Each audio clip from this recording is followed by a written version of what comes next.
So this kind of is going to fall under my little rant of New Year's resolution hipsters and why I don't like them. And you've kind of sort of fallen into that category, so I apologize for everything I'm going to say. But there seems to be an uptake in people who are like vehemently against the concept of New Year's resolutions. Okay. And they usually have a couple of like similar arguments. One being that New Year's is an arbitrary time. Just make a change whenever, which is one point. Another is like resolutions are stupid. They just set you up for failure. And that's actually probably the main two trusts. And then what I'm seeing an awful lot of people, especially people on podcasts, on internet people, they then go and create like non-resolution, non-New Year resolutions, right? So like they have like goals for the year, like or they have like year themes, and it's like that's just semantics. They're still New Year's resolutions. So there seems to be a huge group of people who like hear the words New Year's resolutions, get like very angry at them and think it's all silly, but then construct these like pseudo New Year's resolutions and think they're somehow better. And it's driving me nuts because that's all I'm hearing at the moment. So I just want to complain about that. But the other thing is that I think New Year's resolutions, man, I'm a big fan of them. I think they're actually great ideas. As long as you treat them with kind of respect. I think the notion of making change around New Year's is a great idea because like it's a natural refreshing point in the year. Like you've had the downtime of Christmas for most people. Like I get that some people work over Christmas, but most people are off at Christmas. It's a lot of like sitting around, watching telly, digesting food. There's time to reflect there. And then you can launch anew in January. And I think post that reflection, it's a good time to make changes.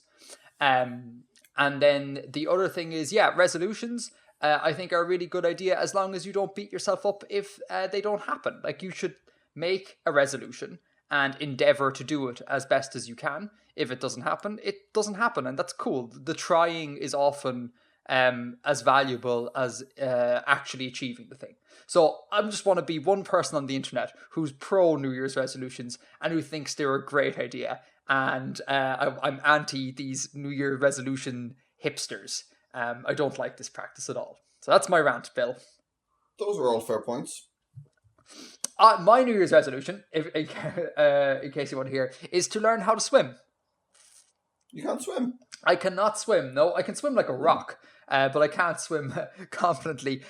So, because I would like to, at some stage, perhaps do a triathlon or an Ironman, just for the sake of saying that I did this bonkers thing.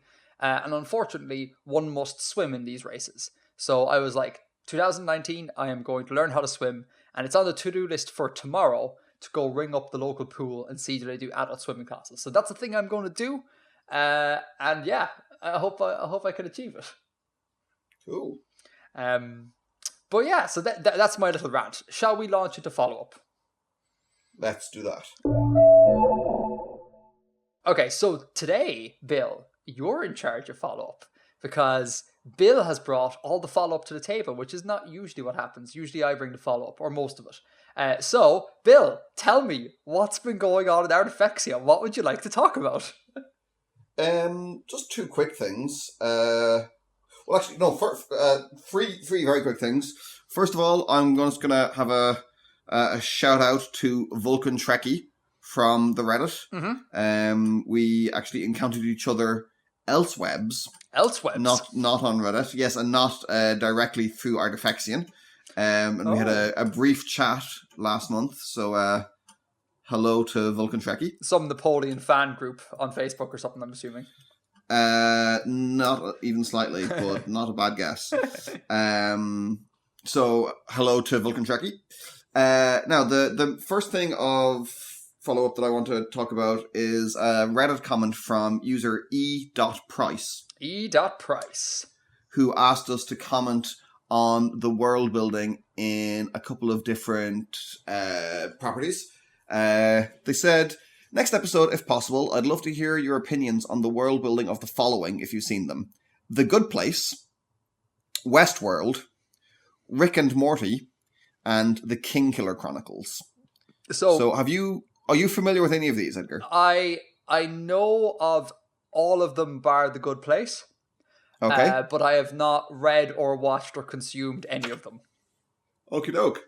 So this is going to be entirely you talking to the audience, man. I'll see you in 15 minutes. The first thing I'm going to say is I have not seen the Westworld TV show. I saw the film years ago, a long time ago, but I haven't seen the more recent TV show. Mm-hmm. Are you familiar with the concept of Westworld, Edgar? Oh yeah, they covered this on Halloween.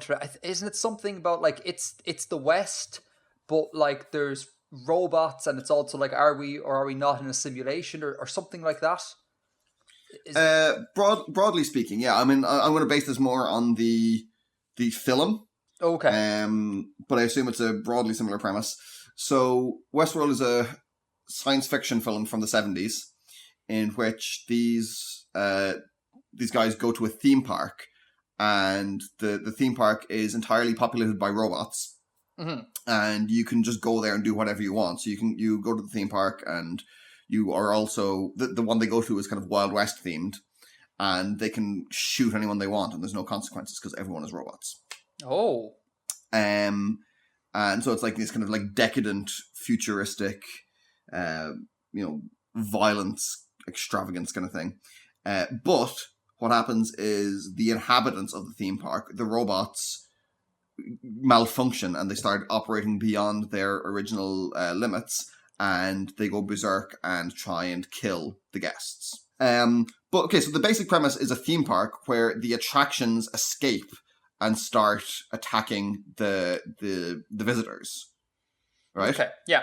Does that remind you of anything else? Like Jurassic Park? Right. Who wrote Jurassic Park? Oh, gee. I gotta make a fool of myself here. Steven Spielberg? I think he may have directed it, but it was originally a book written by Michael Crichton. Oh, right. Oh, I didn't know that. Okay. Now, did Michael Crichton write Westworld? Yes, he did. Right. He made the same film twice, about 15 or 20 years apart, and no one seems to like have called him out on it. No, I think the TV show does explore the issues of are they sentient and stuff a bit more. And I've heard mostly very good things about the TV show, so I intend to get around to watching it, but I have not yet. So that's Westworld out of the way. Okay. Now, The Good Place. Are you familiar with the concept here? No, I know nothing about The Good Place. Okay.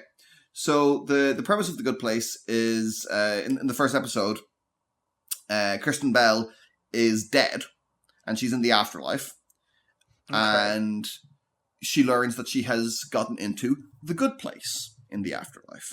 So broadly speaking, the afterlife is divided into the good place and the bad place. And if you live a good life, you get into the good place. Okay. And this isn't really giving anything away. This is like what you learn in the first half of the first episode. There has been a mistake, and she's accidentally been awarded the place in the afterlife that should have gone to someone else. She isn't meant to be in the good place because she isn't a good person. And so she is there trying to hide the fact that she shouldn't be there and trying to like become a better person so she doesn't get kicked out. So there's a lot of really fun stuff in this. It's wonderful TV. It's really, really wonderful TV. And it's a Bangsian fantasy, technically, which is something we've discussed on previous episodes. It's set in the afterlife. Okay, sorry, I was about to say, could you remind me of what Bangsian fantasy is? But you did. Yeah. And I'm not going to give too much away because it develops amazingly I think the third season has finished very recently. And it develops amazingly over the course of the 3 seasons. And it questions the assumptions that it sets up in a really interesting way. So I would say anyone who's interested in watching it, don't read anything more about it. Okay. Don't like try and find out anything more. I've given you the kind of the elevator pitch. Watch the first few episodes and see what you think. But stay away for fear of spoiling. It's not exactly like twists, but the developments that happen later. Could I speculate here for a second? And you don't need to respond at all. You can just move on to the next section if you want. Right. The idea of questioning assumptions. Surely, the thing that interests me there is the assumption about what is the good place, what is the bad place. Because I'd imagine that maybe this good place maybe isn't all that good. You know, in the same way that people say that hell would be an awful lot more fun than heaven. Like, heaven is full of loads of people, like loads of vegans who eat really well and exercise, and hell is full of like rock stars and people who have a great time. So I'm assuming that would be one of the things that it should question. I think if it didn't question that, or didn't draw that in it, or didn't have a conflict there, that would be a missed opportunity, I think. Yeah, it will be. Yep. Cool. Next show. I'm not finished. Okay. Sorry. So yeah, it sets up the setting and examines it. And it gets a lot of material out of examining like historical philosophy. One of the main characters in it is a moral philosopher, and that is the lens through which a lot of things are examined. And it sets up kind of episodes themed around different philosophical concepts in an absolutely like fantastic way, a really accessible way. And it has one of my absolute top 10 gags in any comedy ever, which happens to be based around philosophy. Okay. Can you share this, or is this spoilers? I think I probably can. I probably can. Hold on. Let me just give me a second to look it up. One of the characters takes it on himself to teach the other one about philosophy, to how to be good. And he's giving a lecture, and he goes right back to the start, and he's giving a lecture about the Greek philosophers. And you know the way there's kind of the thing of like the Socrates taught Plato and Plato taught Aristotle, and that's kind of the lineage. Yeah. And so he's giving this lecture about ethics and how it works, and the student is going, well, this is ridiculous. Why should I listen to these people? Who died and left Aristotle in charge of ethics? And the teacher just pauses and looks at her, points at the board and says, Plato. I like it. That's good. Yeah. Man, that reminds me of a thing. I would like to complain about lineages. I think lineages as a sort of method of translating knowledge is just a broken thing. Like the idea that like I was taught by someone who was taught by someone who was taught by someone who was taught by someone who was considered like big in the field, and the concept then that I have more of the knowledge is just broken. And there's one pretty famous example, a cultural example in Ireland, where there's, I won't be vague about this, but there's a specific person who is able to trace direct like educational lineage back to a great cultural figure of Western art. And sometimes this person goes on about a little bit too much, and I'm kind of like, but it doesn't matter. Like, it doesn't matter if you're like 10th in the line. Like, that doesn't necessarily make what you have to say automatically more valid. I've absolutely no idea what you're referencing there.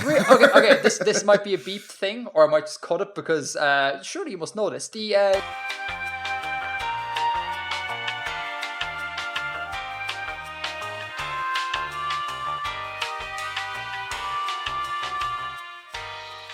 And we're back. Yeah, back on air. Largely I agree. It makes sense in certain cultural contexts, but I think in the modern age, sure, with most topics, it's not really. It's kind of silly. Anywho, The Good Place. Anything else to add on The Good Place?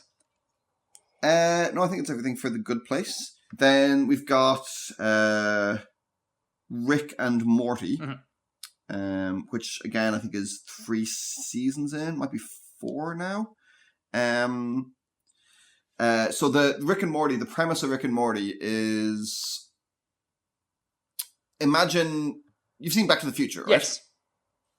So take that the kind of the dynamic of Back to the Future, that it's the Doc and Marty, except Doc is an amoral alcoholic, like a completely amoral alcoholic, and Marty is his teenage grandson.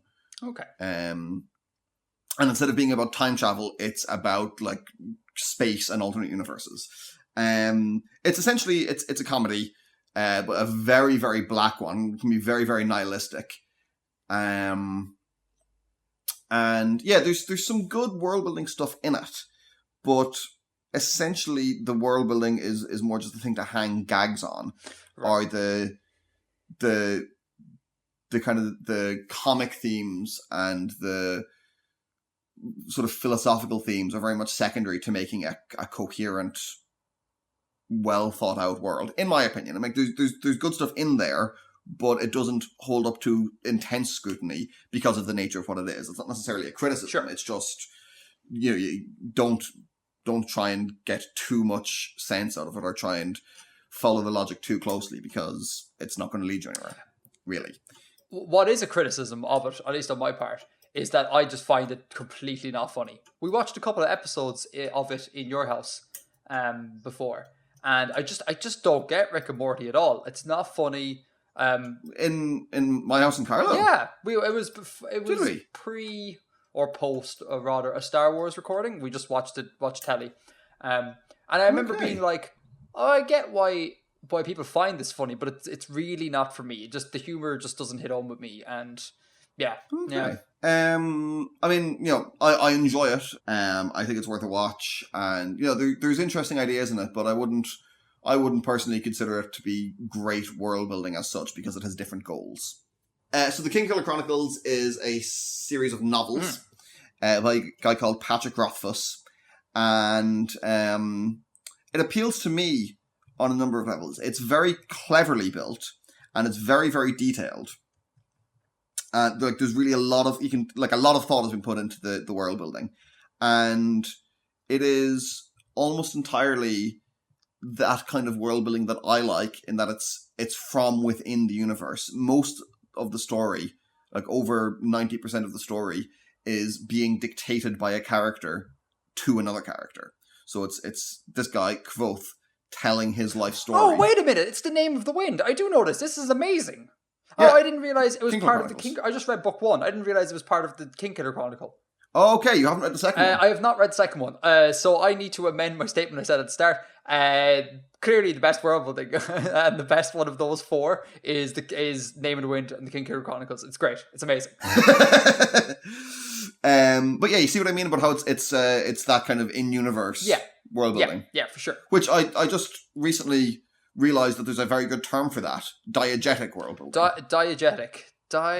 Diegetic, in terms of I originally know this from kind of film studies and things, that diegetic audio is audio that is taking place within the context, like the characters can hear it.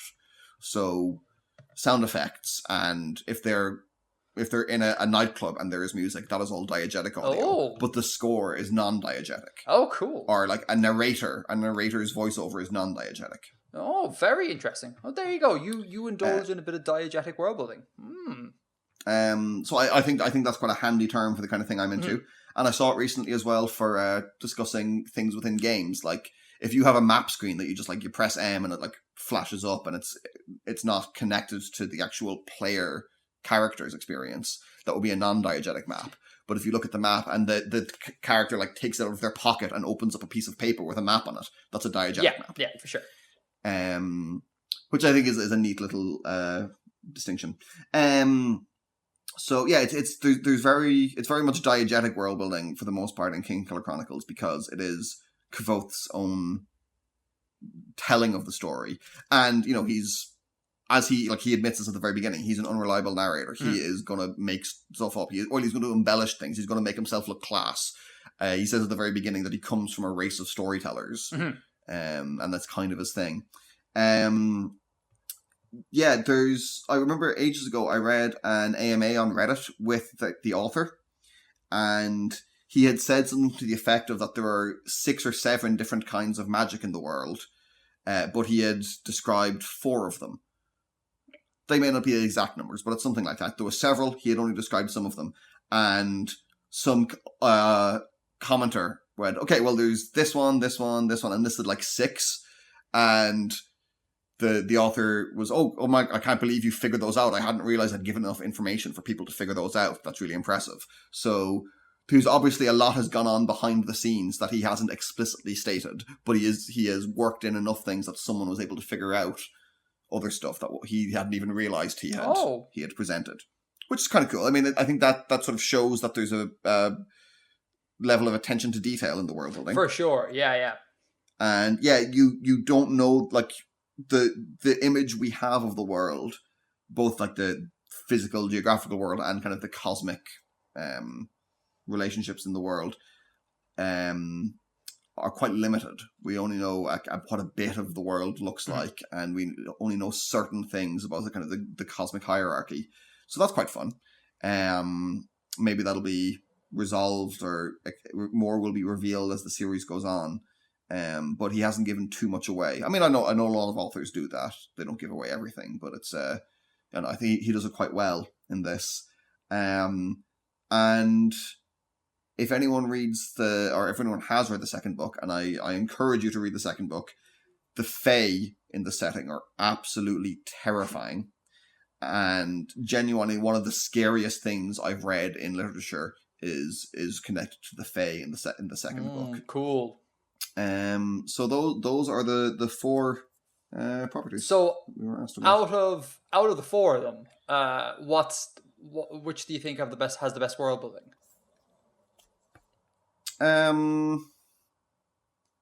So I'm going to discount Westworld because I haven't seen it. Yeah, and I'm going to discount Rick and Morty because it has other goals than achieving like really tight world building. It's good, and I like a lot of things about it, but it's going for different stuff. I'm not sure how much of what I like about The Good Place is the world building or kind of the implications of it, or I'm going to say Good Place anyway. I'm bad at picking favorites, but so it doesn't really matter. Good Place. We talked about it before on a previous episode, but I was so enamored by Name in the Wind that like it doesn't really matter what the other options are. I'd still be like, Name of the Wind has the best world building. Because it's just I fell in love with that book. It's an amazing book. Yeah, there you go. You said you had a second point, a second item of follow up. Yes, we got an email from Jack Watson. Jack Watson, who is listening to the podcast way behind. As of a few weeks ago, they were on episode 1X, and we said something about film music in that episode. Okay, yeah, fair enough. I don't remember, but yeah. They recommend that we listen to Steven Universe's music. Oh, interesting. The only thing I've listened to is Giant Woman on repeat. Well, that's a great song. It is a great song. It is a great song. But yeah, I was quite familiar with that song before I even actually watched the show. Oh, right, okay. Yeah, because my sister, who's a big fan, kept singing it. It was stuck in her head for ages. So I was quite familiar with it before I actually sat down to watch through Steven Universe. But the interesting thing about the music in Steven Universe, as Jack points out, is that instead of having musical themes or leitmotifs or anything for the main characters, each character has an instrument associated with them. Oh, yeah. So Garnet is a synth bass. Mm-hmm. Amethyst is electronic drums. Pearl is a piano. And Stephen is a chiptune kind of sound. Is he? Oh. Yeah, apparently so. I mean, I didn't pick up on that one. I was aware of some of the others. I hadn't picked up on that one from watching it. Oh, okay. Oh, there you go. And then when you get fusions of the characters, they make that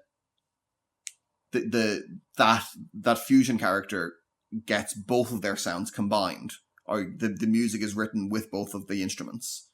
So, for example, in Giant Woman, when we meet Opal, is it Opal is the fusion of Amethyst and... No idea. Don't remember the names. Okay. Yes, Opal is the fusion of Pearl and Amethyst. When we see her for the first time, the music that we hear is piano and electronic drums. Okay. Yeah.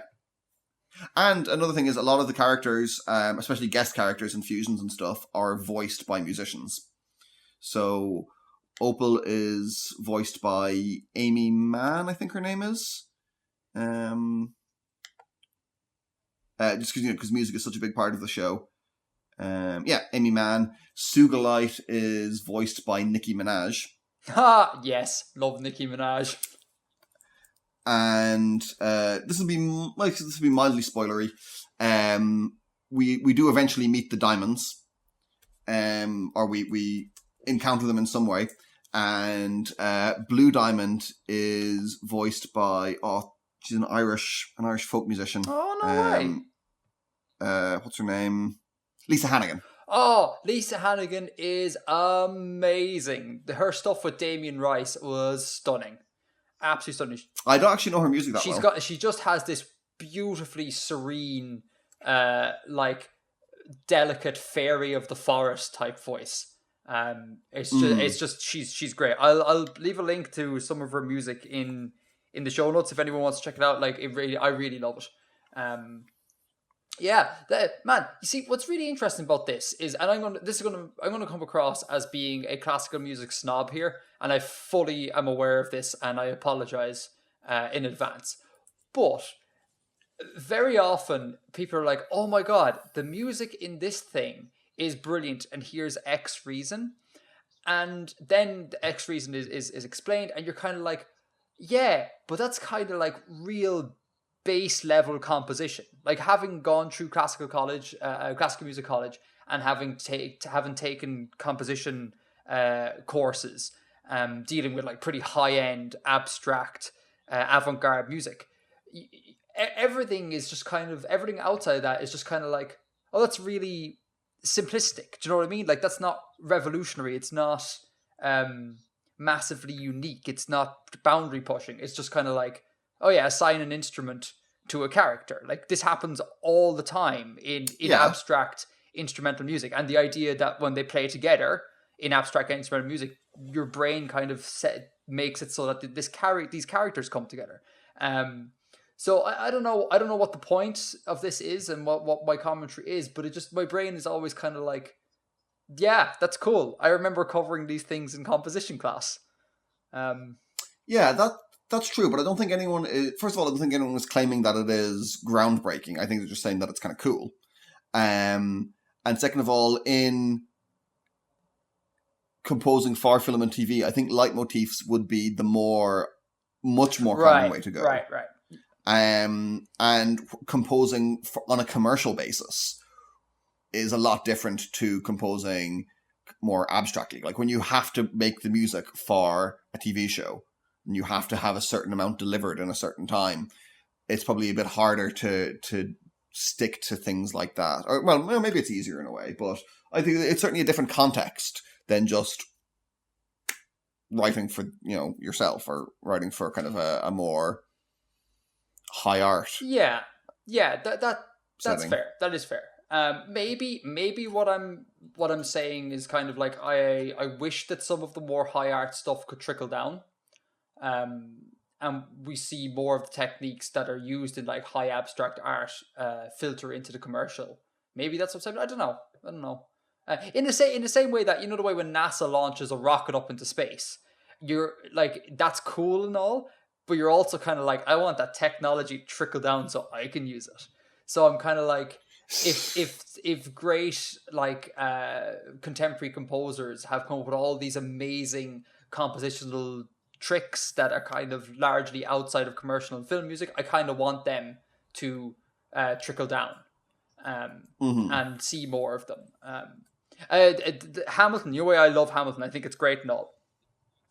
Similar thing. I feel very similarly about Hamilton, because it's like people will go on about how amazing the compositional artistry is, and like what Lin-Manuel Miranda is doing in terms of like composition. Who? Don't, Bill. I can't. I had a clean cut there, Bill, and now I'm gonna have to leave in all the word vomit. But yeah, people like are kind of like, oh my god, he's this genius for doing that, and it's great and all, but it's like it's real basic, like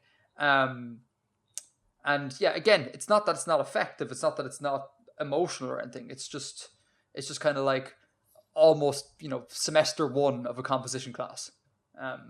Yeah, no, I see what you mean. Could you give me an example of something that you would wish would trickle down? Oh boy. Okay. Because I can't conceive of what more could be done. Like, I can't conceive of what things you could do that wouldn't just take it out of the context entirely. Well, I mean, what do we have in high art music that we don't have in commercial? Like, you could argue like serialism. You could argue like more of like Messiaen's modes and things like that, and use them to symbolically say something about what you're saying. Um, like even the way the instruments are played. I mean, because I think a lot of people, if they heard the way avant-garde music is played, they might be kind of like, Jesus, a violin can make that sound. That's either horrific or amazing, depending on your outlook.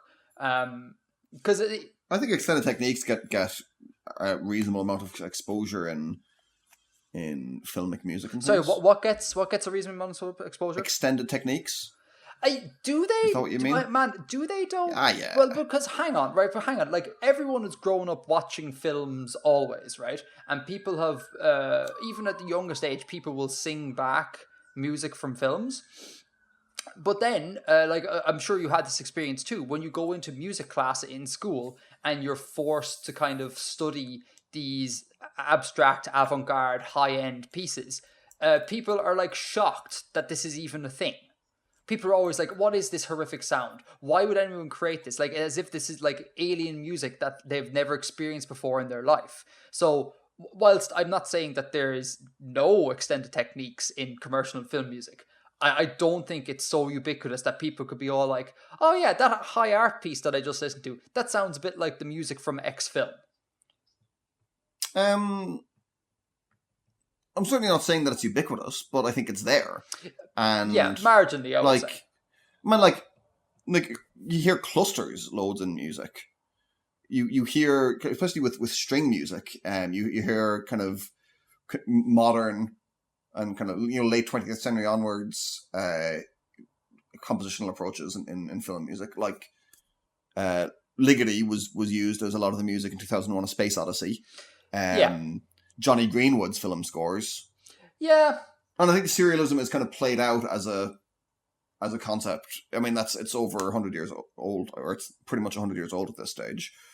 Yeah, it has just just to say, I slightly disagree with that. I still think there is there is some fruitfulness to be had there. If you don't, but no less than there is in tonality. Right? Yeah. Like there's still fruitfulness in tonality. Yeah, no, for sure. Like I'm not saying like, oh, like we've exhausted tonality and we have to go with serialism, and that's where everything is. Not at all. I think there is. You can get use out of serialism as long as you don't stick to too harshly the way they did at the start of the 20th century. It has just occurred to me, Bill. We've been talking for the past 15 minutes about like high end. Avant-garde techniques in music that maybe not everyone is aware of. I don't. Will we move on to the next bit of the email? I think we should move on because I don't think everyone's gonna be all like, oh my god, yay, they're talking about Messiaen. This is the best thing ever. But like those three people will really enjoy. Oh yeah, they'll be all like, it's great, it's amazing. Last bit of the email.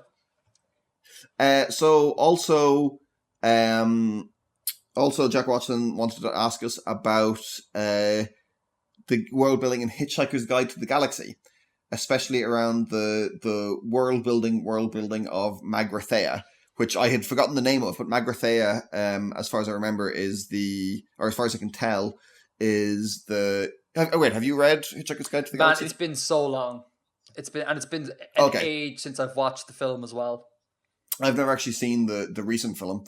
Or the more recent one. Magrathea is the planet where the firm that built Earth was based. Oh, it's Slarty Barkfast is given the tour of. Yes. Yeah. I think so. So Yeah, I mean, I think, again, Hitchhiker's Guide to the Galaxy, there's a lot of fun stuff in it, but I think the world building is kind of secondary to not exactly the gags, but it's secondary to the humor. The satire. Is it? Yeah.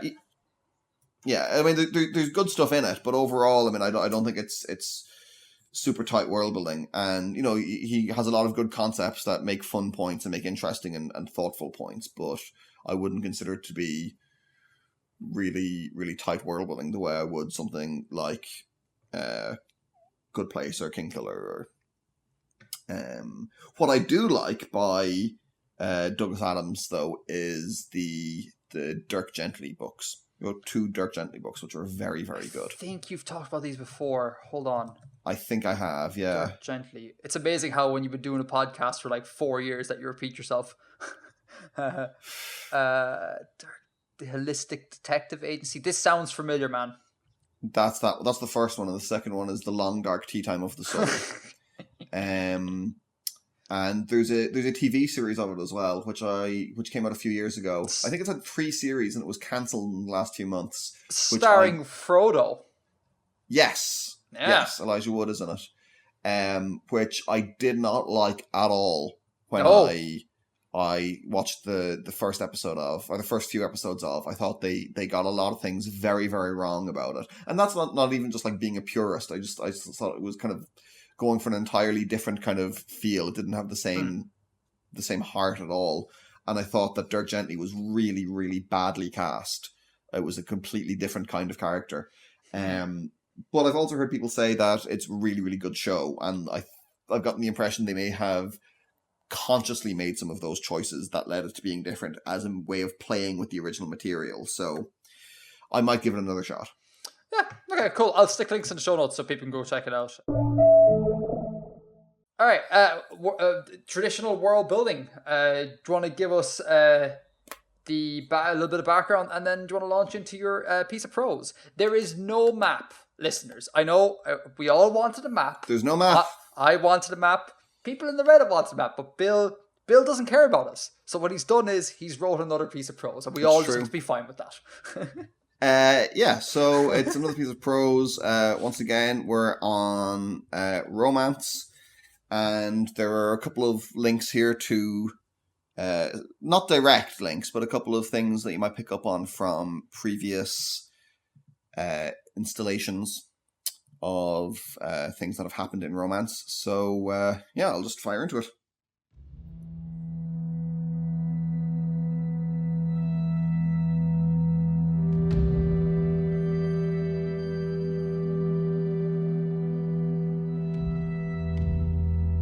To whom it concerns, please excuse the errors of my language. I am communicating in your tongue for the first time in the medium of letters, being previously only accustomed to speech and the simplest ledger keeping. I write to you as an acquaintance and business agent of Ostkin Theater. I must report with heavy sadness that he has died. It is unknown to me how those in your country treat the death of your kin. Please be comforted that we have extended every possible respect to his passing in the manner of our own people. As his chief associate in this land, I have charged myself with the handling of his remaining affairs and the return of his effects to his home. The contents of his office will be shipped back to Mirsphere with the next company vessel flying that route. I shall give you an account of what I know of Ostkin's final days and passing. As you are no doubt aware, Ostkin was in Ebwar, seeking to enter the local mining business on behalf of your firm. He had promised capital and many materials to a number of local enterprises, and had become well known and well liked among the controllers of the local commerce, hosting most agreeable parties for those of us involved in the trade, and showing us the great delights that the northern culture has to offer. We all saw what prosperity could be brought to Ebwar by association with Ostkin and the companies, and the noble city of Mirsphere most particularly. Please be assured that none of us who traded with Ostkin would have dreamed of harming him, and we had not a hand in his death. Rumours and speculation of Spire's deprivations in Anshes and other foreign lands carry no currency among the traders of Ebwar, who seek only a peaceful and mutually profitable relationship. It was at one such gathering, held 3 nights ago, that we last saw Ostkin. It was an affair typical of his gatherings.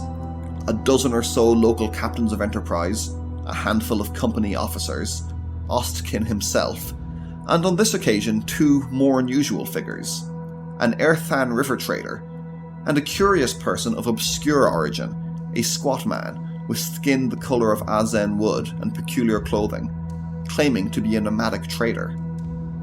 This final person engaged very little in the society of the party, and refused all food and drink, excepting a cup of water and syrup. Late in the evening, he secured a private audience with Ostkin, and they retreated to a side office. I hope I do not breach any social precedents if I tell you that Ostkin seemed reluctant to be alone with this person, and that shortly after they emerged, Ostkin begged forgiveness for calling an early end to the evening and retired to his own chambers before all the guests had left. He seemed most perturbed by whatever discourse passed between him and the mysterious trader. He was not seen the next morning, nor during the day. He had never missed an appointment in Ebwar, and his absence was soon noted. An examination of his chambers, undertaken by me personally in the presence of his secretary and the captain of the Tamar Company, revealed no clue to his whereabouts, except for a packed travelling chest, as though he was preparing to leave Ebwar. His appointments book revealed that he was not due to return to the north, nor travel elsewhere on business, for more than 20 days.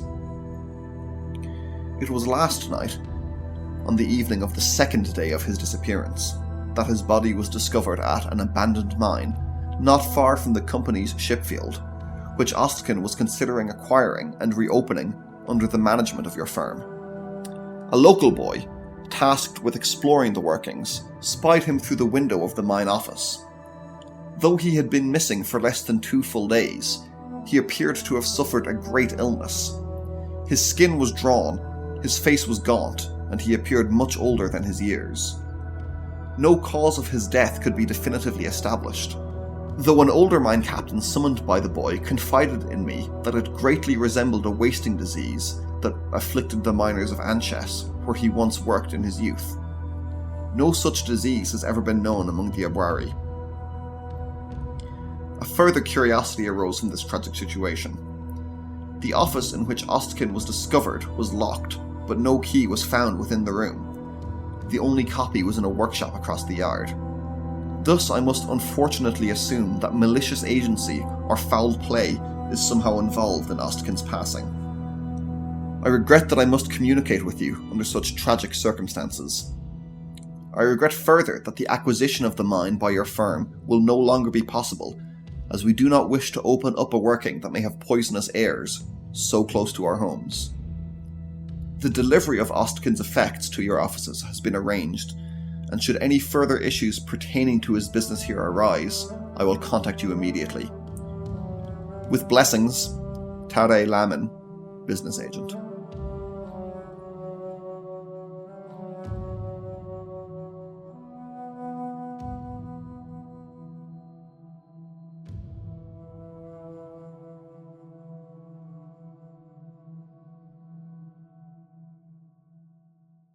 Cool. Very cool. It's a whodunit. It's a bit of a whodunit. Yeah, do you want to give us a little bit of synopsis? Just because I always launch in with questions, so we'll flip it around this month. So, do you remember the Year's Rise revel from the last episode? It occurs during the revel. No.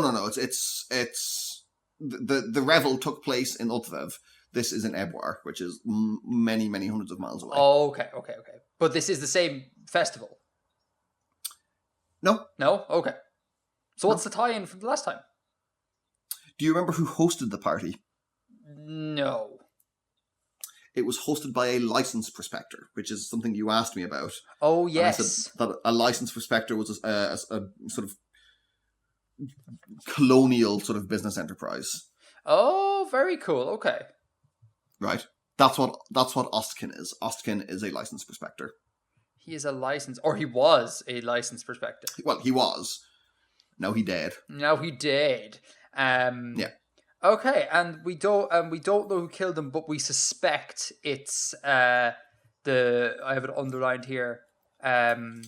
Yeah, the Ethan River Trader and the curious person of obscure origin. We suspect it's the obscure origin person. Yes. And what is the person of obscure origin? Yeah, this reminded me of a thing. I don't know who it was, but I remember we were with the Irthan River people before. That was the dude who got like marooned there, wasn't it? And he went with them to a place somewhere.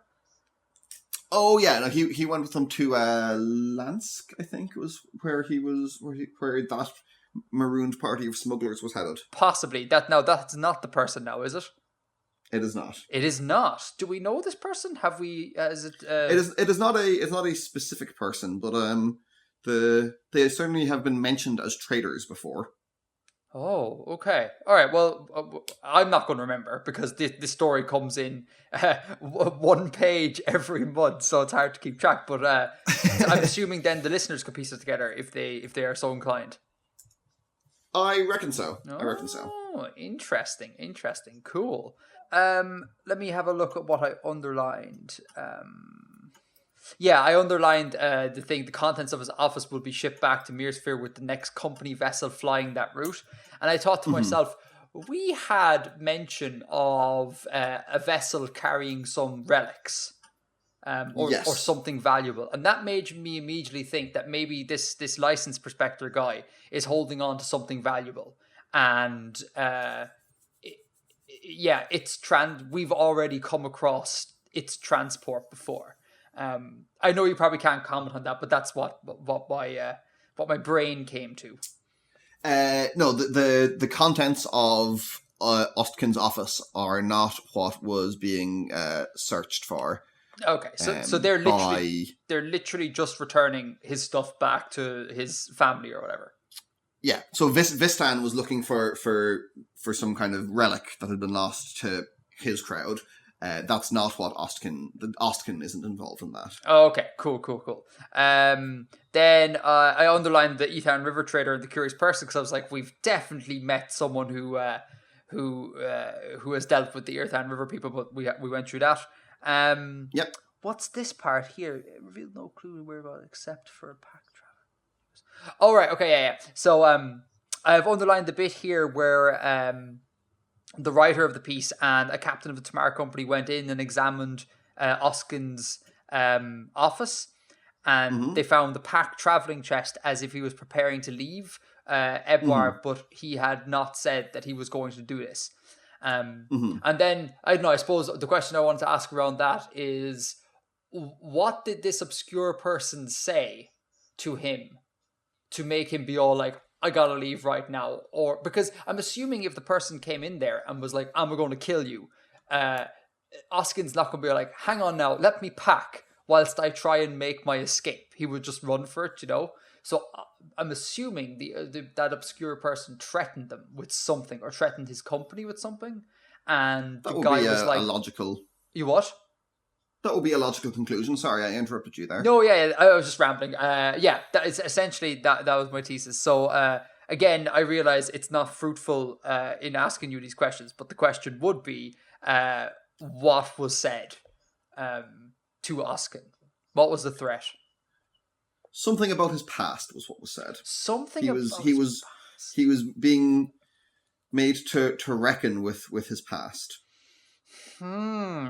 Okay, so this okay. So maybe this person was going to out him. Maybe he was going to dox him.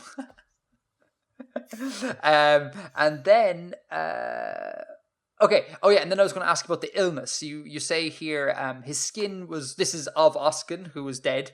His skin was drawn, his face was gaunt, and he appeared much older than his years. Is this flamboyant speech for some sort of like mummifying type thing, or have you invented this like a disease? And if so, tell us about it if you can.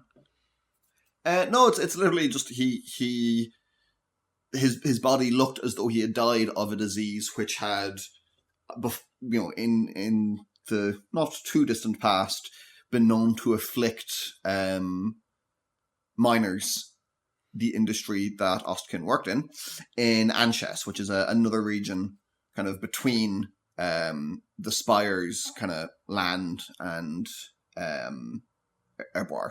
Are there earth diseases that make a person look gaunt and older than his years?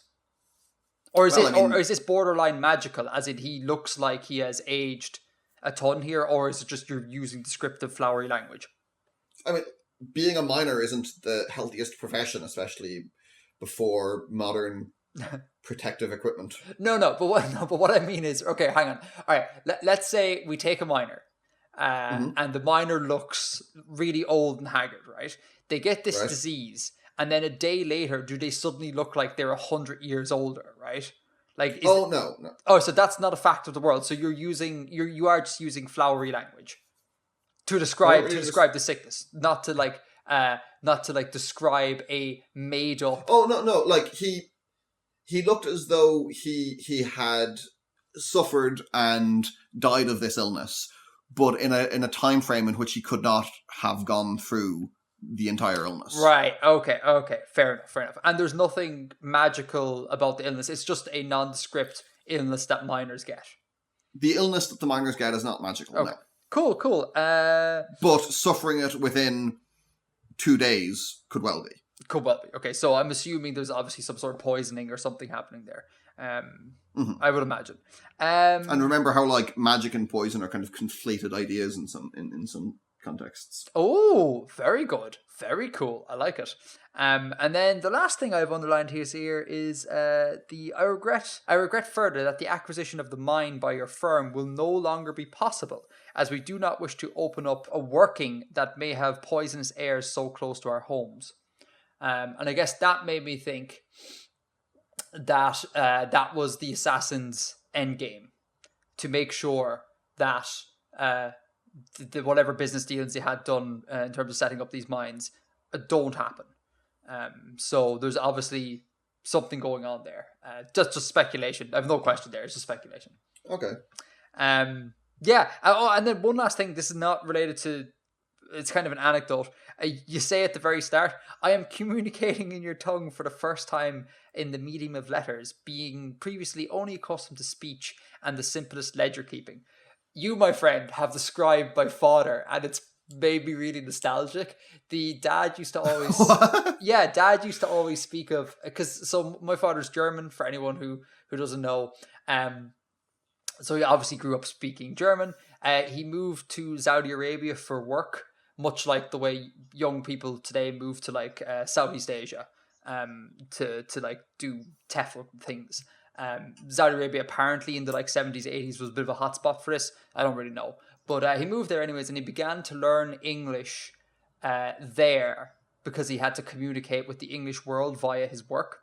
And he got English down really quickly, he says, in terms of speaking. And was like, this is great. I can just like, as a German speaker, I know how easy it is to like encode what I say in letters, because it's really, for the most part, it's really logical. You kind of just read the string of letters, and then the sound you make is the word. There's not much orthographic depth going on with German writing. And so he thought it would be the same thing in English. And then his Saudi teacher of English introduced him to the notion of writing English. And he was all like, what on earth? Like a B? Why is there a B at the end of this word? What are you doing to it? Like he couldn't, it must have been his first exposure to like, writing in another language, whatever. But I remember him telling me how his mind was just so blown by the idiocy of English writing, and he just couldn't write English for the longest time, but could speak it perfectly. Now, in hindsight, having he was probably just being a bit hyperbolic and stuff, because I was kind of like, surely he must have grown up in a world where he knew that French existed and that French has bonkers writing, but apparently English, English was like, it was just a total no-go for him. So it reminded me of that, like, as in, I can speak your thing perfectly, but I went to write it and it's bonkers, so I can't. What I was just going there was how often you come across people who say, you know, sorry for my bad English, and then communicate in beautiful English. Oh, yeah. Like, it's really common.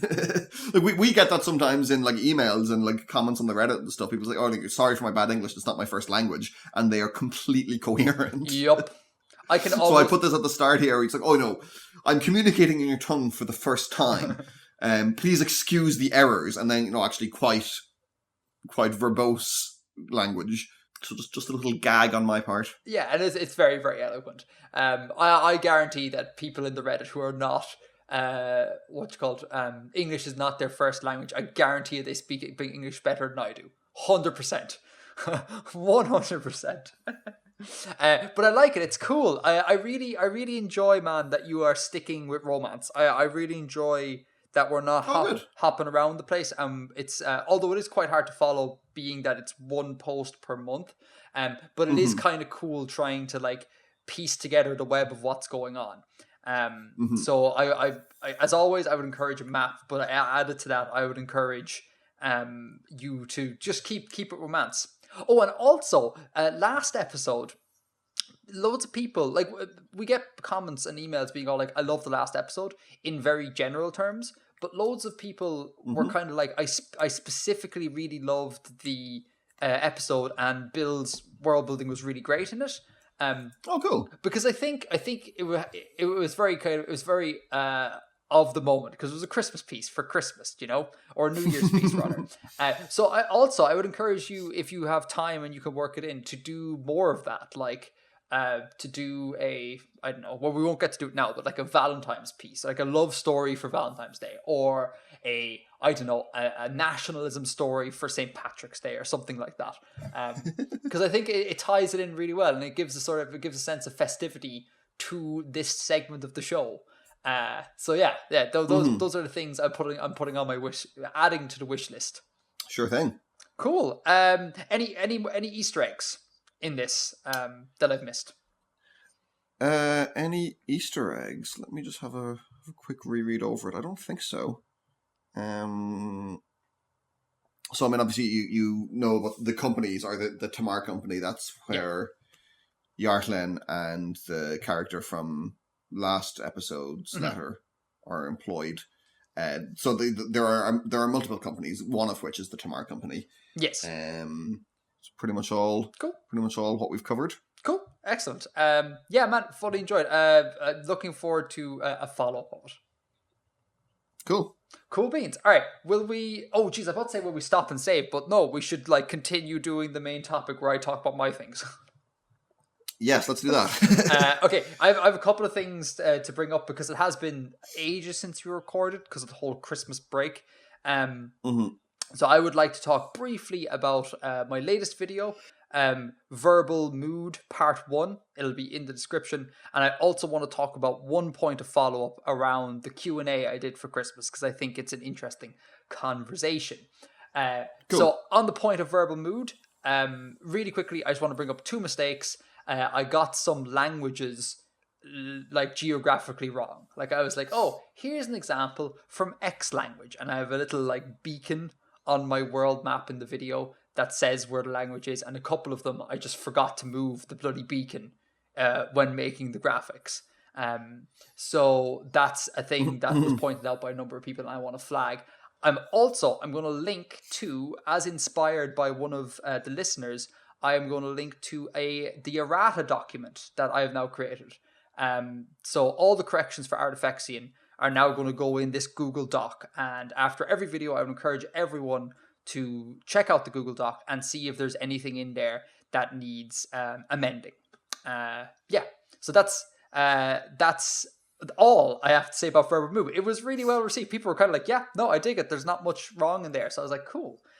So have you watched it, Bill? And if so, have you any questions? Very few. I thought it was a really, really concise, despite its length, it was really clear and gave the information really, really well. Cool. I have one small question. Okay. Now, this was the example that you used for volative modality to indicate willingness. Yes. And the example sentence you used was "Inara will let you stay." Mm-hmm. So that you're expressing your belief of Inara's willingness there. Yes. Now, this uses the same... Is it a modal verb or whatever? Modal auxiliary. In will, which you say earlier in the video, has multiple uses. Yes. And you could also scan that sentence as being assumptive modality, that she will let you stay, and that's based on your knowledge, based on your inference of knowledge about Inara and based on previous experience. Sure. So is it just that English doesn't distinguish between willingness and that kind of assumptive thing, and other languages do? Or what's going on there? Man, you're such a fecker. This point I'm going to bring up in what might become a part 3 to this little series. But yes, there's a pro tip I wanted to talk about with conlangers, in that I think there's 2 strategies to employing mood in a conlang. One is to grammaticalize it, and one is to do what English does and use modal auxiliaries, right? Mm-hmm. Yeah.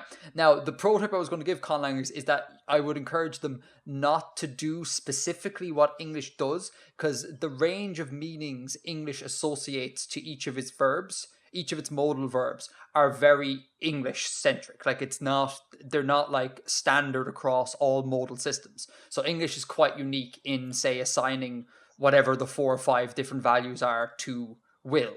So you're dead right. English just doesn't distinguish it. English just has a whole bunch of things that will can do.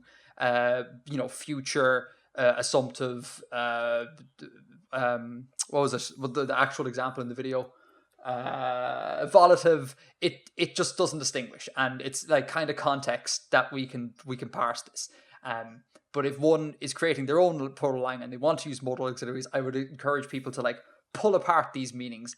And maybe recombine them in a different way, or create one modal verb for each of these different meanings. Just don't do what English does, because it's very English and no other language really. Okay. That's literally going to be in the script. I can't believe you brought it up. That's hilarious. Sneak preview there. Sneak preview. I was expecting an awful lot of people to call me out on those. To be all like, oh, that sentence you said is also this. But I was really kind of impressed that people kind of were like, I'm assuming people clocked that, but they were also kind of like, oh no, I get it. Like, he's just dealing with that one aspect. Because usually the internet is really quick to tell me all the ways in which I am wrong about everything, without maybe taking in the broader context of the argument around it. But yeah, very, very few of that. Like, people were just kind of like, they just accepted it, and they're kind of like, yeah, I've read that sentence. I have listened to the thing you said it does. I agree that sentence does that thing. We can all move on now. And I was like, thank God. Thank you, Internet. Thank you, Internet. For once. And anything else? No, that was it. Cool. Very cool. This is going to be, for the listeners, this is definitely going to be part of a 2-part series. And actually, I'll spoil it here slightly, because it'll be out soon after this podcast anyways. The second part is dealing with realis and irrealis and the indicative and subjunctive moods. So the idea being that the first video, this video that was just released, is kind of a tour of the various different semantic things modality can do. And the second video is going to be more like how languages bake those meanings into their grammar. And then the potential third video, which may or may not happen, is sort of a like tips for dealing with modes in your conlangs. I am unsure as to whether or not I need to make that, or whether or not I can just assume that people will take all the information I've displayed and then choose what they want to do in their conlang. So I don't know if I'm being too literal there. I'll have to see. But yeah, that's the jazz with that. Can I move on to the Q&A? Please do. So one point I want to bring up here was there was a slight bit of controversy. The internet got a little bit angry at me because I said in the Q&A for Christmas time that I think proto-langs aren't all as maybe shouldn't be celebrated as much as they're celebrated in terms of conlang. A lot of conlangers say that the method for creating languages is you come up with a proto-lang, you apply like sound changes to it and things like that, and you evolve your language from your proto-language. The idea being that this would lead to more naturalistic results. So any sort of kind of like randomness kind of will appear as part of the evolution, and ergo you get a more naturalistic conlang. And I'm having listened to the arguments of conlangers on the internet who fought back at me. I can kind of see that. In fact, I totally get that, but I still think that I'm right here in that I don't think it should be applied all the time. I think it's perfectly valid to create just a language without a proto-lang. But people did not agree with me in that, and people were very, very, very vocal about it, and were like, "You're utterly wrong about that." So what I wanted to highlight is I want to talk about the semantics of naturalism, right? Because a lot of people, like the main bit of feedback was that you cannot achieve naturalistic conlangs without first creating a proto-lang. And like I said, that is empirically correct. They are not wrong in that assertion at all. But I was coming at it more from a point of like, how does one achieve naturalism from the perspective of a person consuming your work? For the most part, we conlang for novels or games and things like that. Like we do it for a work that we're creating as part of a world. And in that case, one is not going to show a person the evolution of a language. One is not even going to show the entire language. One is not going to show them the grammar. One is going to show them the bits of the conlang that add to narrative. And I think it's important that those bits of the conlang seem naturalistic. Because our brains are like pattern recognizing machines, and we're so adept at being good at language that I think it's important that whatever bit of gibberish you have in your novel looks like a language. Like there feels like there's affixes there. It feels like there's some sort of word order going on. It feels like it has structure. And I think, all of which will make the reader and the consumer of your work feel like this is a natural language. Quotes around the word natural. And I feel like one does not need to make a proto-lang in order to achieve this version of naturalism. So yeah, my sort of considered response to the feedback is that if by naturalism you mean you can hand up all your documents to another linguist and conlanger and say, look, you can track the evolution of my language, I have a wonderfully natural conlang, then yeah, proto-lang all the time. But if by naturalism you want to like sell your language, like suspend disbelief on part of your consumer, I don't think proto-languages are necessary. You can do them, but I don't think they're as necessary as people make out. What do you think about that, Bill? Am I crazy here? Will a proto-language, like, are there features that identify it as a proto-language? Or kind of, like, could you just say, like, take French as a proto-language and then apply sound changes to that? I mean, it's just the way that the argument is being framed makes it sound to me as though they're positing some inherent difference between proto-languages and other things.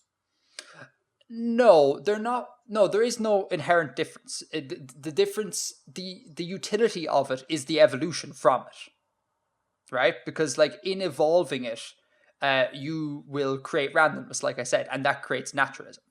And in general, proto-languages tend not to be as fleshed out as your actual conlang. They tend to be kind of sketches, and you kind of just evolve it from there.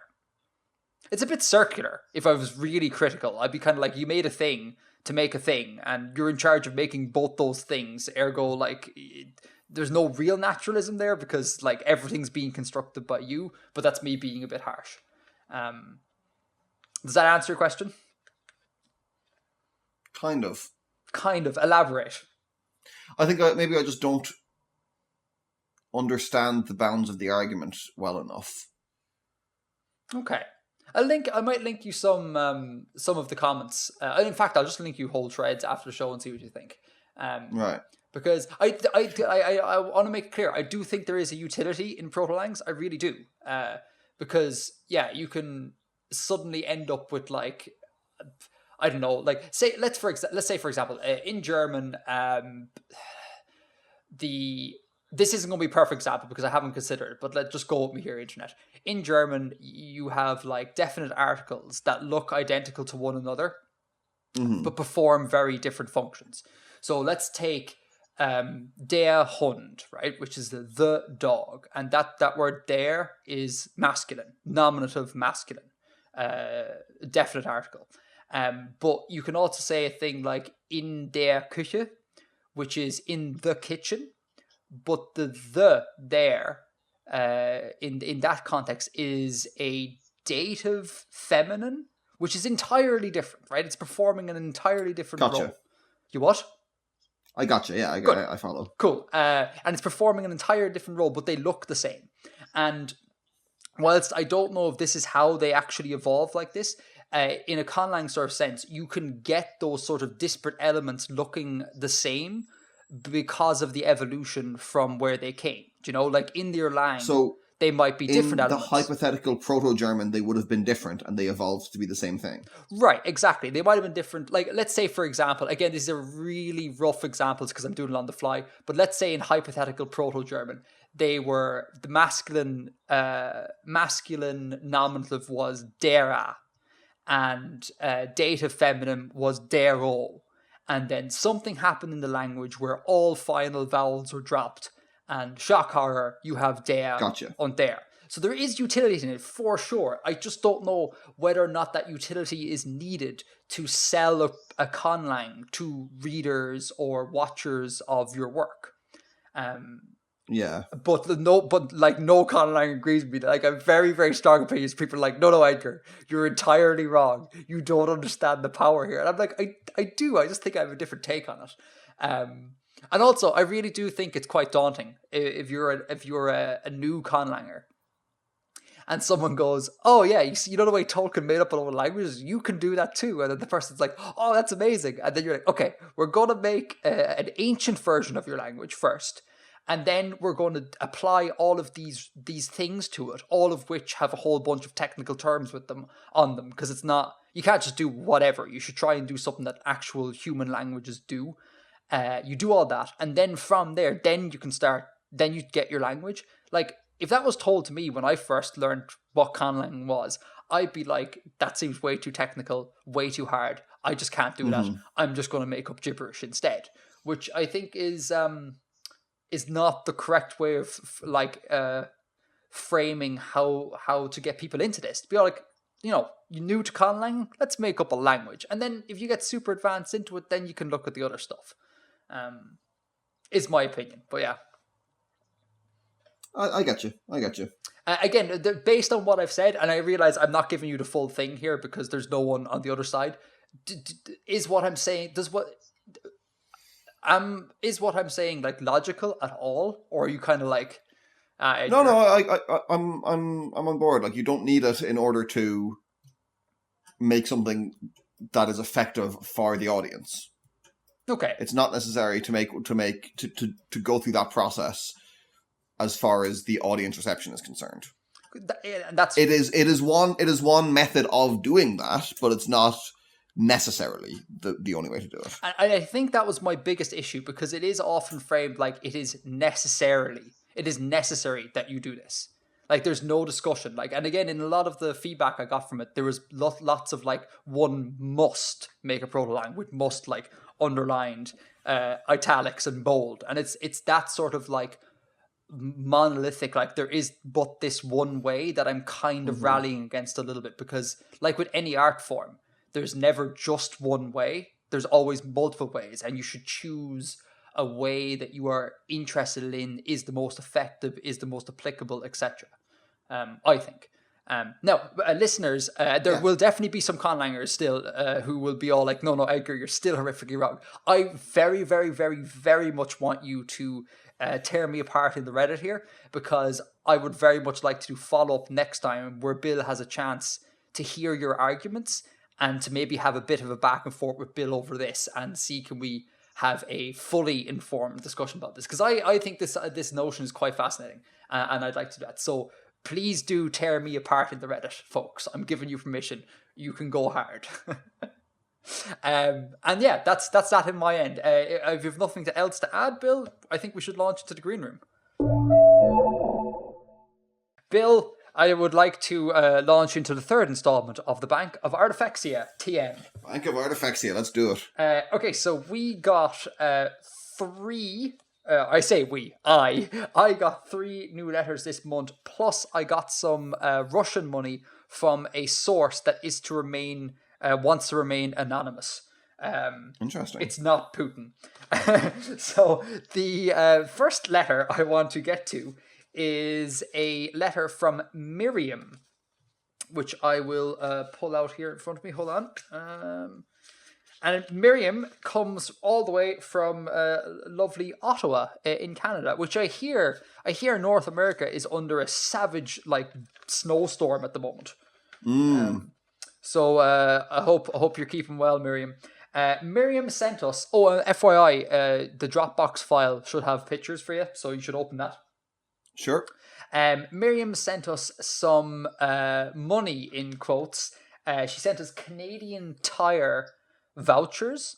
And she writes that Canadian Tire is like a general store on steroids. They have bicycles and fishing gear, lower end tools and hockey equipment, rubber boots, patio furniture, and more camouflage pattern merchandise than should really be legal.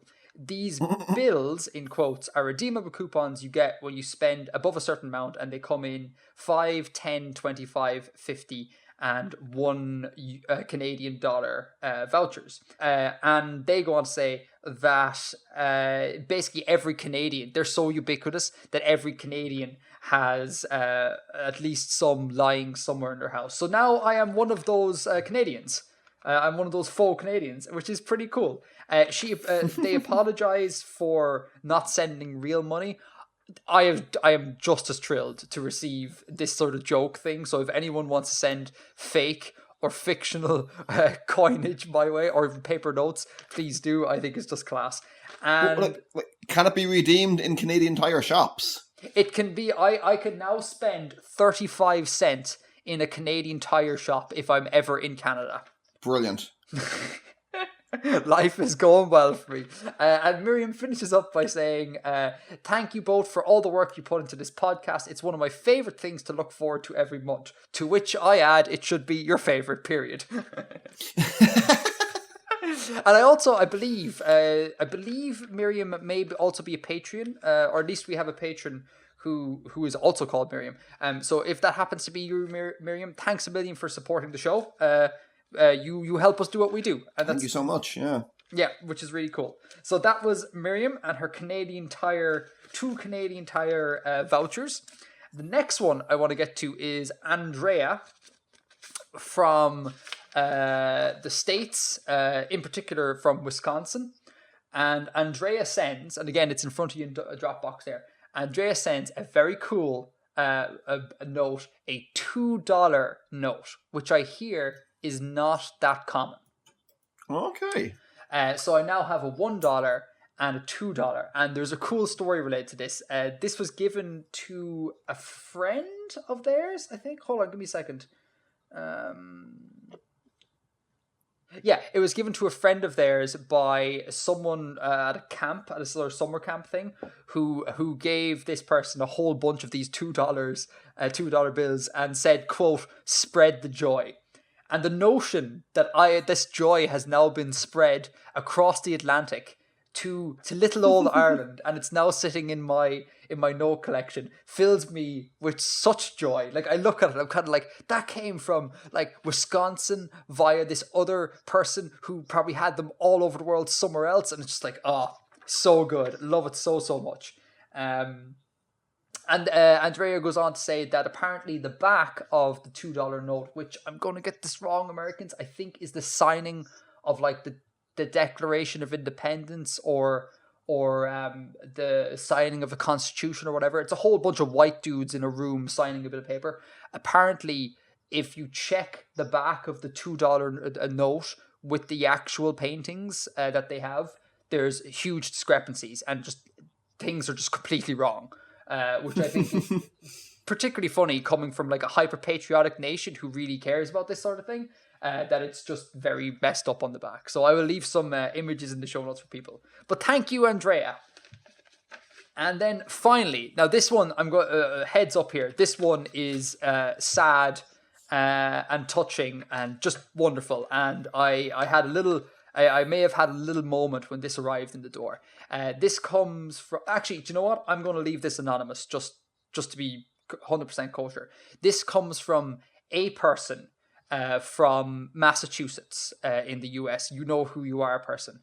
And they say that they've been a huge fan of the podcast. They send Peruvian money. Cool. Which is amazing, which is so cool. I'm never really going to get to Peru. It's really hard to get to from here. It's really expensive. So that's truly amazing. And it's also a real worn note. So there's some history there. Is that the first installment of South American money? No, I have Brazil. I have Brazilian money. We have Brazil. But that's it. That's it from South American money. But given how small South America is in terms of like number of countries, that's like 80% of the countries in South America done. It's great. So they go on to say that, and so I thank you so much for the note, but really it's the rest of this letter that is the meaningful part. They go on to say that this podcast has helped them through some pretty dark times, and they've had some what they say is like some like real bad health issues, and they're like bedridden things. And one of the things that gave them joy was listening to us like shit on about world building and conlanging and licorice and like Napoleon, and that brought them joy. And I think that's real beautiful. Like, and it's amazing that we are in a position that we can, reach people from all over the world and create some sort of positivity in their lives, and that's truly stunning. And so I hope you're keeping well, dear letter writer, and thank you. Don't thank us. Thank you. So yeah, that was great. And then they say also that they are a huge fan of Scottish Gaelic. And Scottish Gaelic, despite not being Scots, as far as I can tell, Scottish Gaelic has been their passion. And this person is fluent in Aran Gaelic. Fairly fluent in Aran Gaelic, which makes them one of about two speakers of the dialect, because the dialect is sadly extinct, which is stunning. Like, they are holding history, like, in their brain. They are literally one of the very few people who are holding history, which is amazing. And they go on to talk more about Gaelic. And then if you open up the Dropbox thing, they finish off the letter with a section of Aran Gaelic for us to view. And I want to get your opinion, man. What do you think? What do I think about what? What do you think about the Aran Gaelic? It's weird. It looks like Irish. I can see Irish words in it. Oh, yeah. It looks very, very similar to Irish, but I can't quite understand it. I'm getting... Because I see stuff like Nadini, which means the people in Irish. Yeah. I can see that. There's something about boats. There's something about boats? Something about boats in a lake, yeah. What's the word for boat? Bod in Irish, and here the second word in the Aran Gaelic extract, Botachan, is what you think boats is. Yeah. You see, now I think that could be okay. So again, for we'll put some text in the show notes, but for the listeners, it's something like Va Viatnuk Bioga Ons Ledicha. Now I think that could mean two small boats in the night. Could be. Yeah, and then the next sentence obviously reference lakes, because we have An Loch, which is a lake.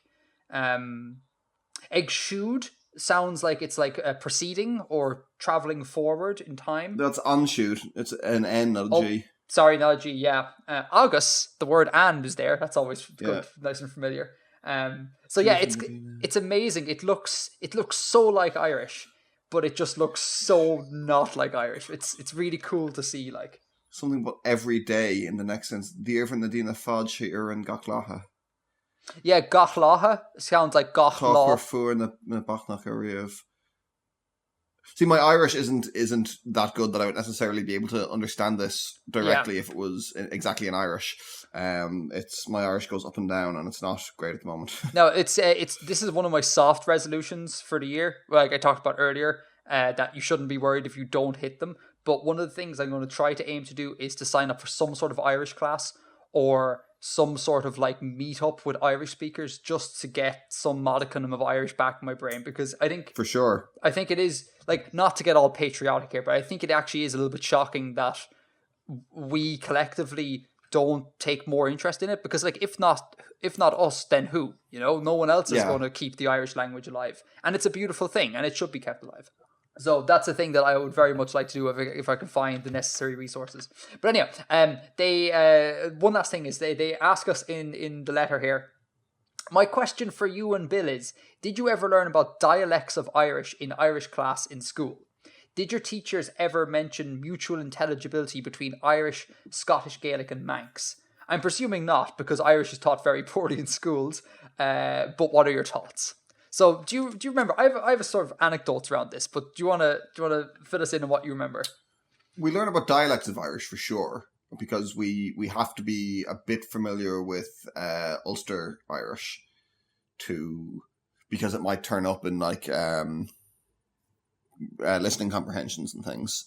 And Ulster Irish is more different from the standard educational form than the other dialects. I think the standard form, which is known as the Caidán, is mostly based on Munster Irish. Oh, so I think so. So there's Munster Irish, which is like Kerry. There's Connacht Irish, and there's Ulster Irish, broadly speaking. And Ulster Irish is kind of like Donegal primarily. Until the late 18th century, or no, late 1800s rather, there were other dialects still extant. There was a dialect specifically in South Armagh, which died out quite recently, and there was a few other regional ones around, but it's pretty much those three are the ones that are left, and then there's kind of the Caidán, which is sort of turning into a form of, among urban speakers, of like Dublin Irish, kind of. Oh, wow. Well, I've seen some people say that, yeah. Oh, I didn't know that at all. For the listeners, for just a little bit of geography here, Munster you consider Munster to be like the southern portion of the island of Ireland, Connacht to be the western, although not mentioned, Leinster will be the eastern portion, and Ulster will be the northern portion. Bill mentioned Donegal there. Think of Donegal as being like the very northwest of the island, and then South Armagh, think of it as being like in Ulster, so in the top part, but in kind of the center of the top part would be the kind of kind of southeasty. Yeah, but like, I mean, let's not get too particular here. We're in the top, near center, southeasty sort of thing. But that's the rough geography of what's going on. In school, man, I remember, so like you said, there was listening comprehensions, and the speakers would speak in one of whatever 3-4 dialects there was. And with Ulster Irish, like, the extent of our education was that this will occur, brace yourself. And it was more like, just hope that Ulster Irish doesn't come up, because look, I'm not going to teach you it. They talk funny up there. Let's just hope it doesn't come up. Or try and pick apart the thing and try and establish a couple of words and build your answer from there. There was no nuanced discussion of like why and how the dialects differ and all that sort of thing. There was nothing like that. And certainly nothing about mutual intelligibility outside the island of Ireland. Like, there was, I was really old when the notion of Scots Gaelic was a thing that I encountered. I was like, oh, you mean to tell me that people speak, in quotes, Irish outside of Ireland? I was like, I had my mind blown. Like, I was from secondary school education, I just thought Ireland was confined to the island of Ireland, and that's terrible. And again, like the listener writes, the education, at least when Bill and I were in school, was just it was just crap. Like, it was just a lot of rote memorization, learn how to pass your test, and then please forget this as quick as possible, which is awful.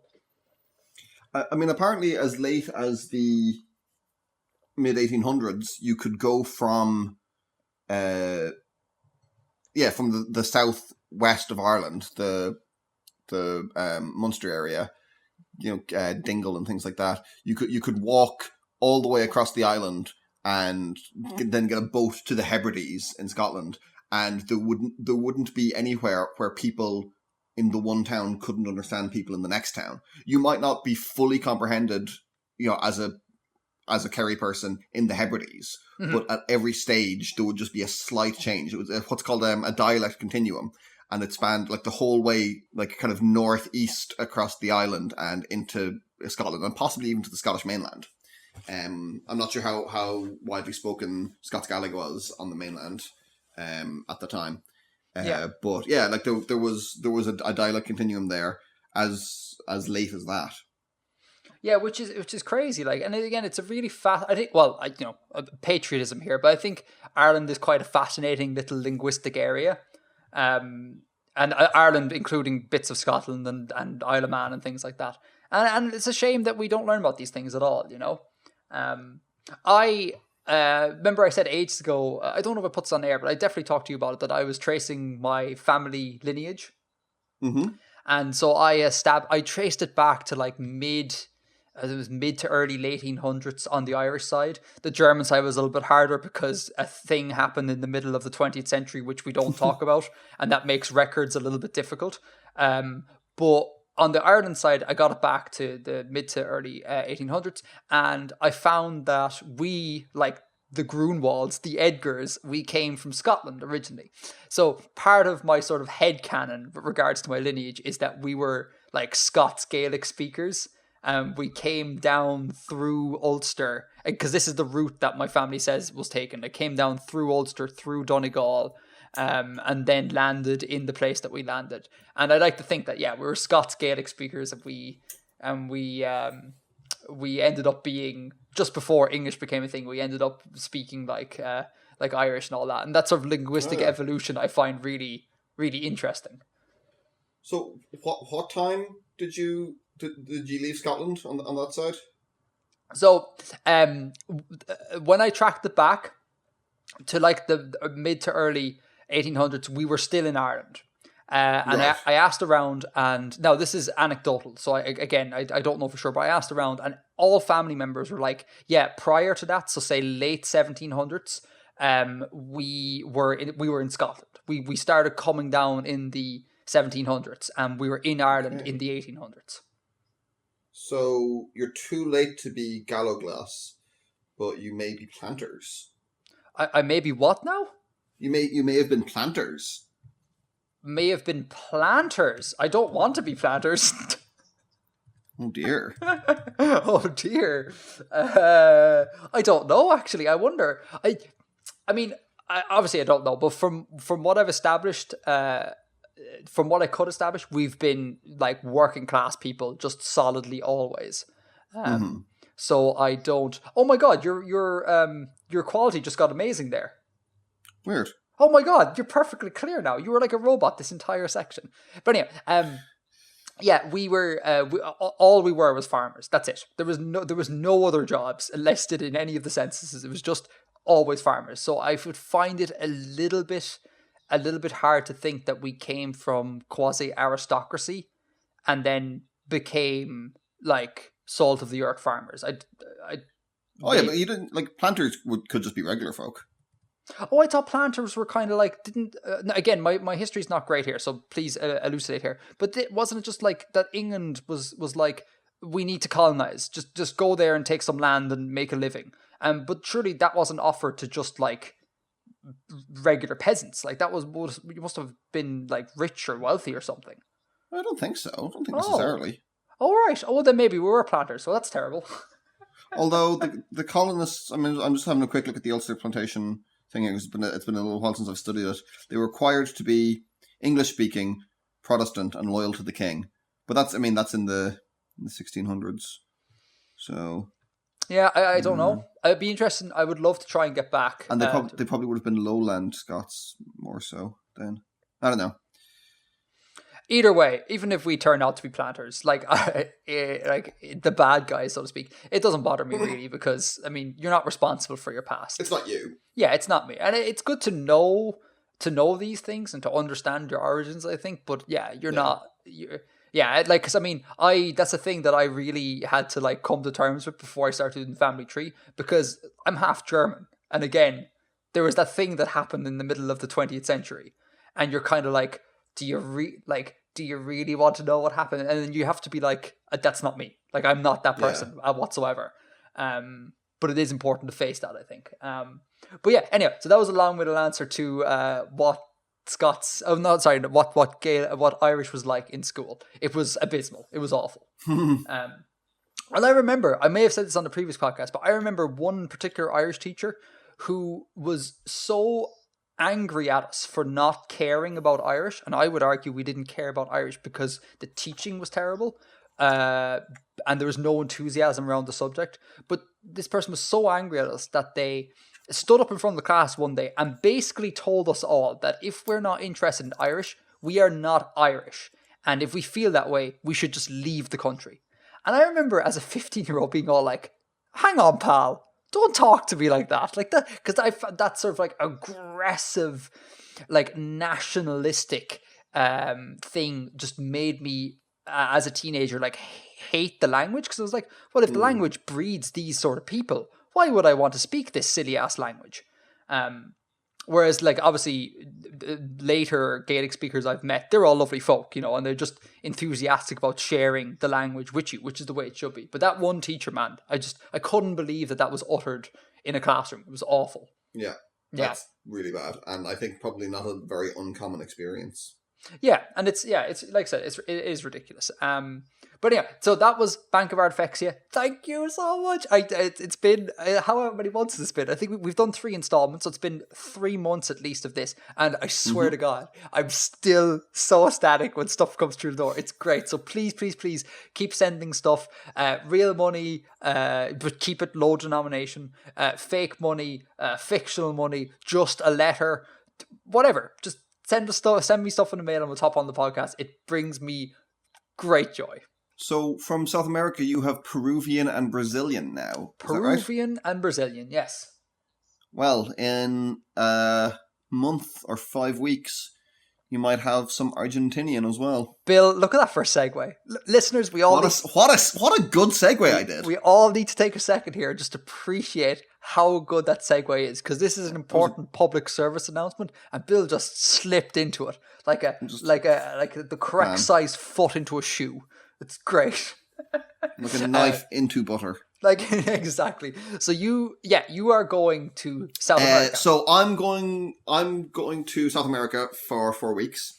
I will be visiting parts of Argentina and parts of Brazil. So we won't be able to record for at least 4 weeks. Just to let you know that in advance, that there won't be any episodes coming in that time. Which means, by definition, the next episode after this is going to be late because we usually do one once every 4 weeks. So just you're all gonna have to be cool with that because Bill's going exploring the world and he has to bring me this money. So it's in fact it's actually like an Artifexian project. It's like, Bill, please go away and come back with money for me. So it's fodder for the next podcast. Class, I will put everything down as a business expense, and my accountant will be delighted with that. Yeah, exactly. Oh, great. But what's it called? I hope you enjoy it, man. I'm a little bit envious of you. That's a pretty cool thing to do, and South America is not a place where that is very easy to get to for most Europeans. It's a big expense, and I think it's class that you've carved out the time and money to make it happen. It's gonna be well worth. Looking forward to it. Yeah, man. Like I do with my trips. Will you keep an eye on cultural things and keep an eye on potential world building stuff? Always. And then fill us in when you come back. That would be great. Absolutely. Cool. Oh, and also, and another thing as well.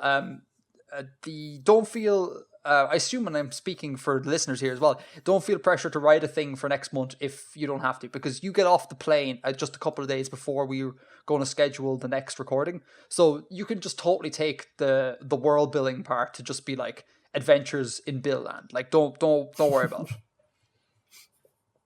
Thank you. Okay, all right. I just got a text from my much better half, and she's like, I am 5 minutes away. So it seems like a perfect time to wrap up the show. Yeah, let's call it there. Cool. All right. It's awesome talking to you. Thank you so much to all the listeners for listening, for engaging, for sending stuff in the mail, for being awesome. You all are great. We will see you in about 5 to 6 weeks' time. See you then. And until then, Edgar out.